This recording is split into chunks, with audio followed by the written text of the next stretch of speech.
warahmatullahi wabarakatuh. Perkenalkan, saya Irne Aryani, merupakan salah satu dosen Fakultas Ekonomi dan Bisnis Program Studi Akuntansi pada Universitas Islam Kebangsaan Indonesia.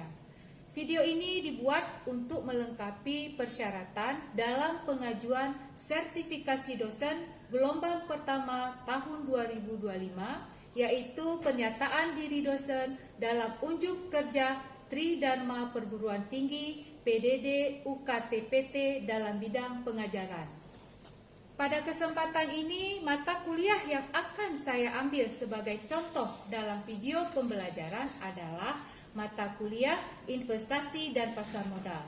Mata kuliah ini merupakan salah satu mata kuliah prodi akuntansi pada semester genap, yaitu pada semester 4, dengan kode mata kuliah MKP 4310 dengan bobot sebesar 3 SKS. Mata kuliah ini juga disampaikan dengan metode DAA, Delivery Interaction Assessment, dalam proses pembelajarannya. Deskripsi mata kuliah ini berisi materi yang membahas tentang konsep dasar investasi, jenis-jenis investasi, konsep dasar pasar modal, sejarah pasar modal, institusi terkait pasar modal, proses go public, saham, instrumen pasar modal lainnya, margin trading, dan corporate action. Dalam mata kuliah ini juga diajarkan bagaimana melakukan praktek trading atau jual beli saham. Adapun capaian pembelajaran dalam mata kuliah ini yaitu sikap bertakwa kepada Tuhan Yang Maha Esa dan mampu menunjukkan sikap religius. Kemudian menunjukkan sikap bertanggung jawab atas pekerjaan di bidang keahliannya secara mandiri. Kemudian kompetensi umum yang diharapkan yaitu mampu mengambil keputusan secara tepat dalam konteks penyelesaian masalah di bidang keahliannya berdasarkan hasil analisa informasi dan data. Sedangkan kompetensi khusus yang diharapkan mampu di bawah supervisi menyusun laporan investasi dan pendanaan yang meliputi laporan kebutuhan kas dan modal kerja, performa laporan keuangan, laporan penganggaran modal yang relevan untuk pengambilan keputusan keuangan dan investasi dengan mengaplikasikan teknik manajemen keuangan dan investasi. Sedangkan pengetahuan yang diharapkan menguasai prinsip-prinsip investasi pada aset keuangan. Selanjutnya, capaian pembelajaran mata kuliah ini yaitu 1. Bertakwa kepada Tuhan Yang Maha Esa dan mampu menunjukkan sikap religius serta menunjukkan sikap bertanggung jawab atas pekerjaan di bidang keahliannya secara mandiri. Kemudian yang kedua, mampu mengambil keputusan secara tepat dalam konteks penyelesaian masalah di bidang keahliannya berdasarkan hasil analisa informasi dan data. Dan selanjutnya, menguasai prinsip-prinsip investasi pada aset keuangan. Selanjutnya, materi pembelajaran pada mata kuliah ini yaitu 1. Konsep dasar investasi, tujuan investasi, jenis-jenis investasi, return dan resiko investasi. Yang kedua, konsep dasar pasar modal, sejarah pasar modal. Yang ketiga, institusi dan lembaga terkait pasar modal Indonesia. Yang keempat, proses go public.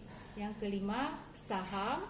Yang keenam, instrumen pasar modal lainnya, diantaranya obligasi, reksadana, dan derivatif.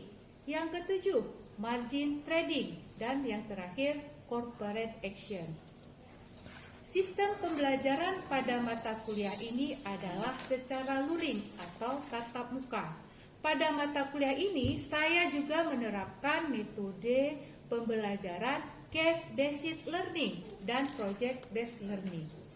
Sedangkan untuk aspek penilaian terdiri dari kehadiran 15%, sikap 10%, tugas 25%, UTS 20%, dan UAS sebanyak 30%. Sebagai contoh video pembelajaran dengan mata kuliah investasi dan pasar modal untuk materi saham dapat disaksikan berikut ini. Assalamualaikum warahmatullahi wabarakatuh. Waalaikumsalam warahmatullahi wabarakatuh. Apa kabarnya semua hari ini? Baik. Alhamdulillah. Oke, sebelum kita mulai perkuliahan hari ini, sebaiknya seperti biasa ya, kita mulai dengan berdoa. Ya, berdoa masing-masing. Kita mulai.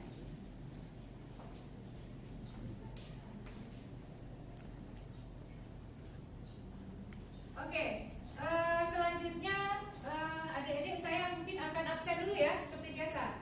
Ya, saya absen.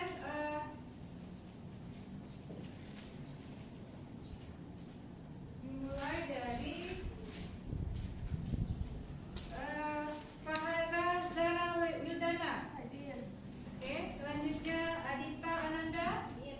Oke, yang nggak hadir kemungkinan nggak ada berita ya? Ada. Untuk mata kuliah investasi dan pasar modal ini merupakan bagian dari mata kuliah yang diajarkan di Prodi Akuntansi. Nah, pada mata kuliah ini kita untuk pertemuan hari ini merupakan pertemuan yang kelima, itu berbicara tentang saham. Nah, sebelum kita berbicara lebih lanjut tentang saham, saya mau review sedikit tentang mata kuliah kita sebelumnya. Kira-kira masih ingat nggak? Mata kuliah apa kita sebelumnya? Go Public, Bu. Oke, Go Public ya. Jadi mata kuliah yang sebelumnya kita berbicara tentang Go Public. Oke. Ada yang ingat nggak? Apa sih itu Go Public? Oke. Go Public merupakan proses ketika perusahaan tutup menjadi perusahaan terbuka dengan cara menjual sebagian sahamnya kepada masyarakat umum melalui penawaran umum perdanaan atau info di bursa efek. Oke, terima kasih. Bagus ya. Jadi masih ingat pelajaran yang lalu ya. Jadi Go Public itu IPO dengan sebuah perusahaan tertutup mengeluarkan IPO atau menawarkan saham perdananya ke publik, maka perusahaan tersebut bisa dikatakan sudah go public. Nah, biasanya kita bisa melihat perusahaan itu udah go public atau tidak, itu biasanya bisa kita lihat dari di ujung kata perusahaan tersebut ya. Misalnya PT Unilever Indonesia Tbk, itu ya. Itu Tbk artinya terbuka. Berarti perusahaan tersebut sudah terbuka untuk publik. Kemudian selanjutnya, kira-kira kenapa sih perusahaan itu melakukan go public? Kan kalau go public berarti perusahaan itu udah dijual sebagian sahamnya untuk publik kan? Jadi kepemilikannya jadi berkurang. Kenapa mereka melakukannya? Kira-kira apa alasannya? Mendapatkan akses berjualan di pasar saham. Oke, mendapatkan akses pendanaan di pasar saham. Jadi perusahaan ada yang ingin ekspansi biasanya ya, menambah cabang gitu ya, membuka cabang baru. Jadi dia butuh dana tambahan. Makanya dia melakukan go public atau menjual sahamnya ke publik. Kemudian apa lagi kira-kira alasannya? Tambahan kepercayaan sebuah perbankan agar bisa meminjamkan sahamnya untuk sebuah perusahaan. Iya, jadi misalnya perusahaan itu udah go public, perusahaan perbankan biasanya dia lebih percaya. Oh, ternyata perusahaan ini go public, biasanya setiap tahun dia mengeluarkan laporan keuangannya yang udah diaudit. Jadi kalau udah terpercaya seperti itu, lebih mudah kan bagi pihak perbankan untuk memberikan tambahan modalnya, gitu ya. Kemudian ada lagi, kira-kira, oke. Kira-kira contoh perusahaan yang udah go public di Indonesia seperti apa? Siapa aja yang udah go PT public? Telkom Indonesia Tbk, PT Bank Rakyat Indonesia, PT Unilever Indonesia, PT Garuda Indonesia, PT Astra Internasional, PT Indofood Sukses Makmur, dan PT Bank Sentral Asia. Oke, terima kasih. Berarti banyak ya yang udah go public di Indonesia. Ini bisa kalian lihat sendiri, nanti bisa kalian buka website IDX ya, IDX bisa dilihat perusahaan apa aja sih yang udah go public. Oke. Selanjutnya masih berkaitan dengan go public ini, hari ini kita akan berbicara tentang saham. Oke, kita lihat apa itu sih saham, gitu kan?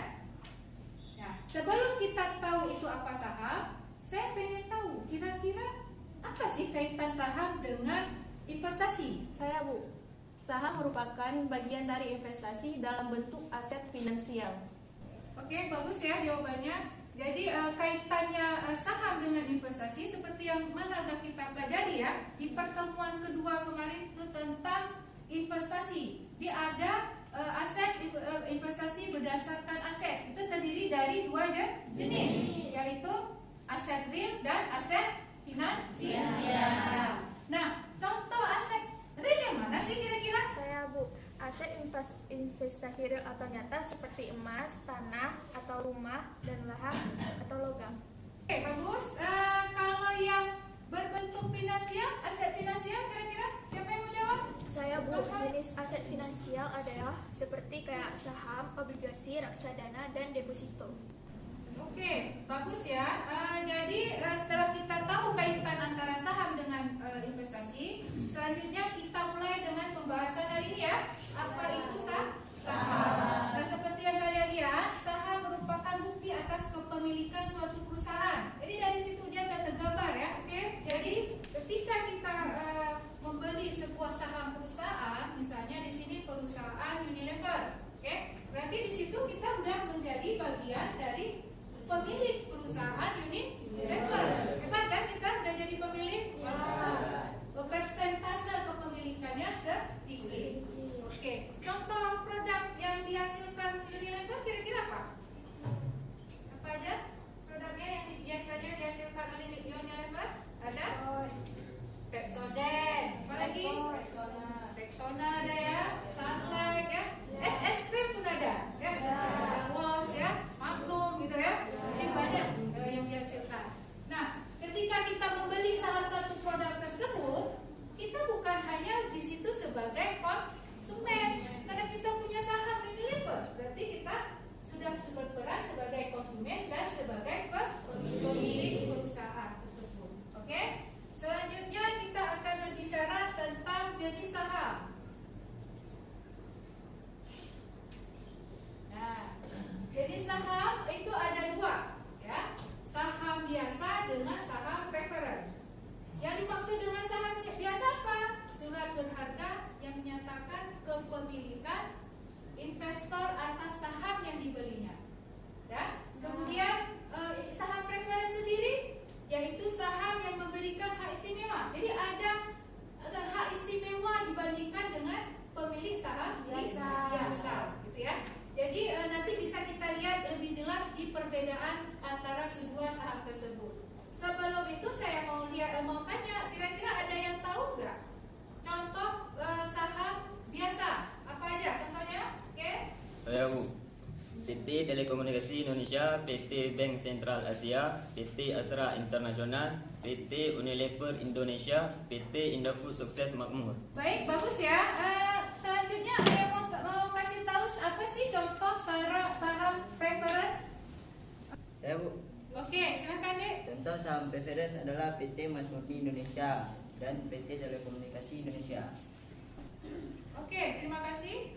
Selanjutnya kita akan berbicara tentang perbedaan saham biasa dan saham preferred ya. Jadi di sini nampak jelas apa sih yang membedakan kedua saham tersebut. Ya, setelah kita tahu tadi contoh-contohnya ya. Yang pertama dari hak suara. Oke, di hak suara ini saham biasa memiliki hak suara dalam rapat umum pemegang saham atau RUPS. Jadi kalau perusahaan mengadakan RUPS ya, itu yang pemilik pemegang saham biasa ini dia punya hak untuk memberikan pendapat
contohnya seperti ini. Misalnya nilai nominal pada saham preferen itu per lembarnya, gitu ya. Per lembarnya 100.000. Oke. Kemudian yang tingkat dividen yang disepakati itu berapa? Oh, 5% per tahun, misalnya. Per tahun. Nah, kemudian cara menghitungnya berarti berapa dia dapat dividen? 5% kali 100.000. Dapatnya berapa?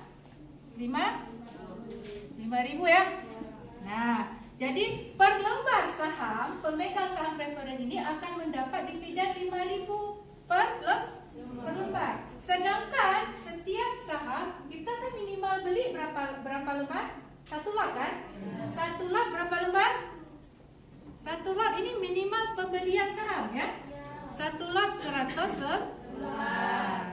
Nah, kita kalikan aja, jadinya 500.000.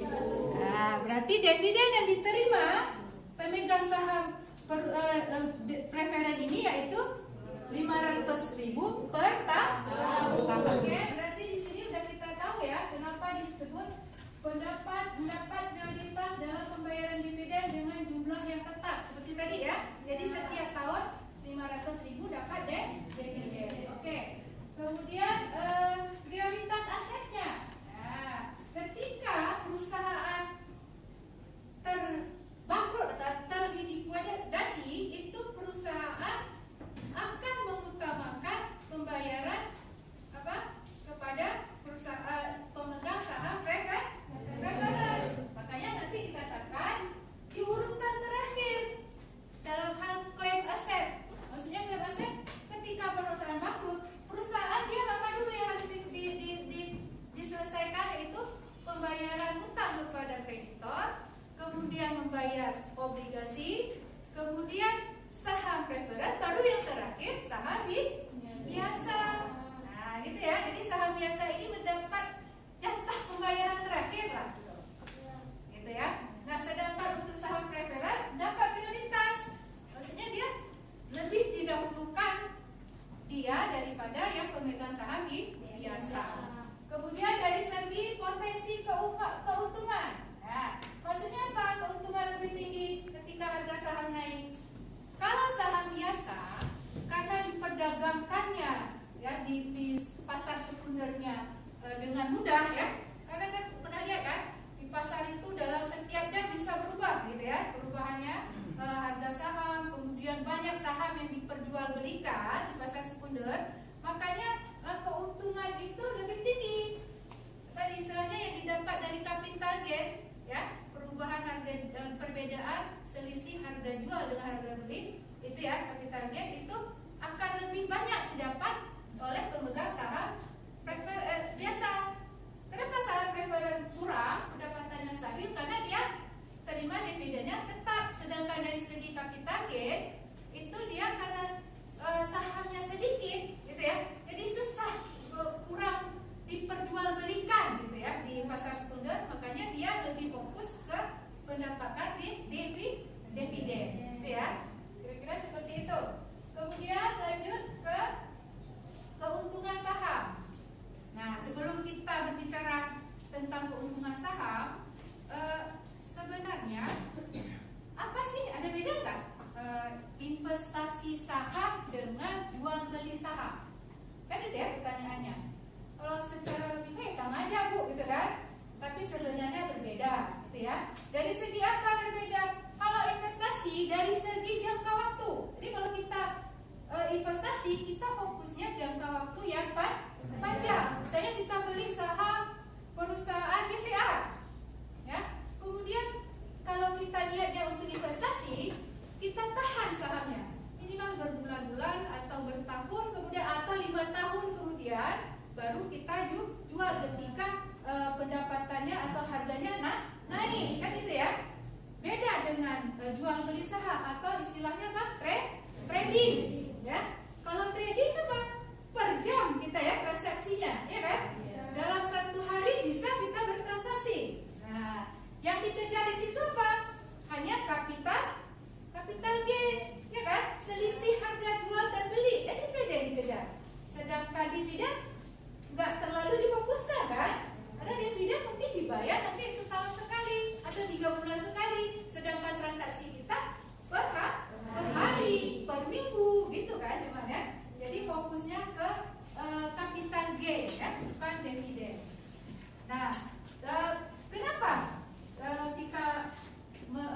saham, kan gitu ya?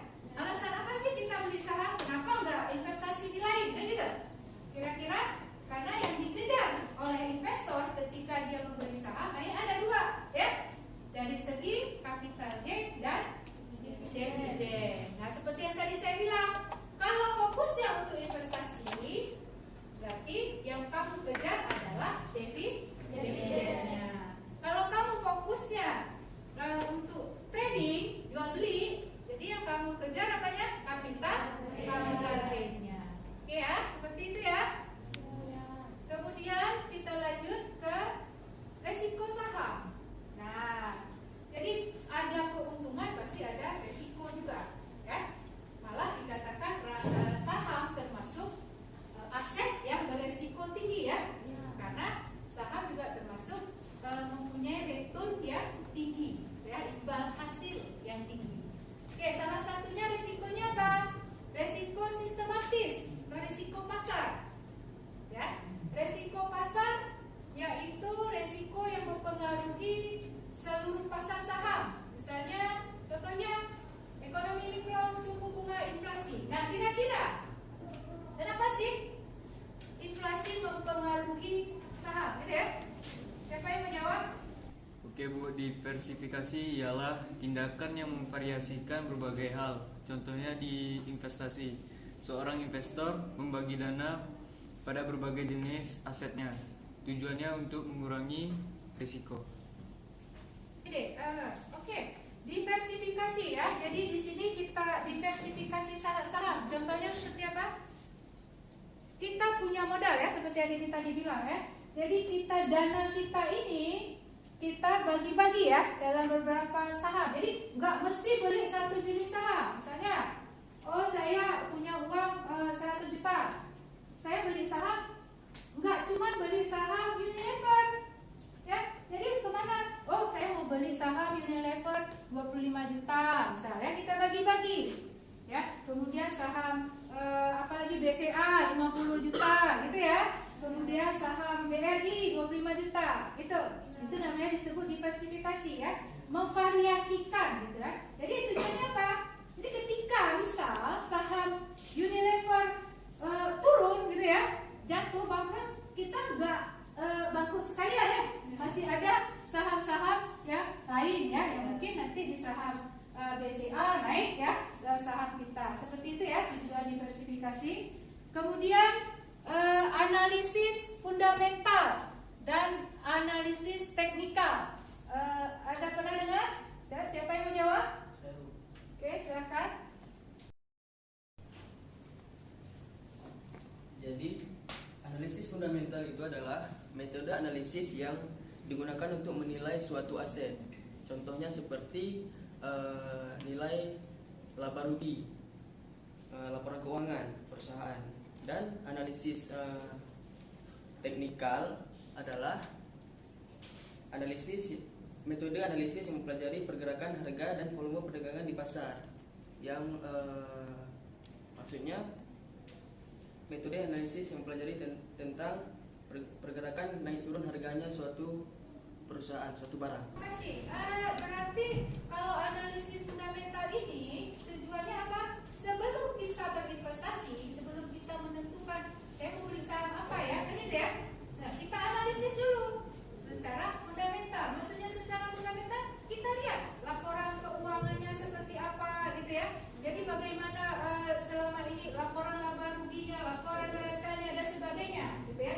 Kita lihat bagaimana perkembangannya. Nah, itu dia biasanya fokusnya dilakukan oleh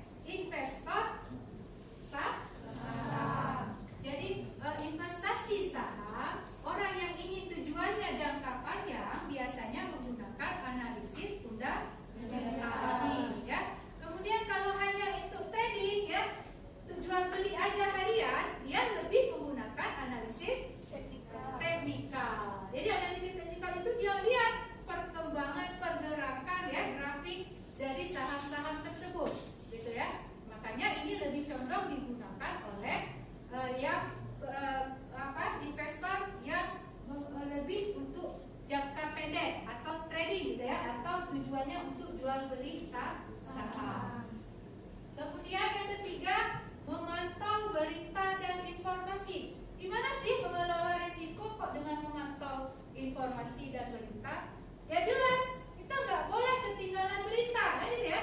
Kita misalnya udah kita mau invest ke saham A, kita pantau kan perusahaan tersebut, gimana kira-kira perusahaan tersebut, informasinya seperti apa? Oh kira-kira ada berita kalau CEO-nya itu ya, CEO-nya bakalan gini, itu akan mempengaruhi harga saham.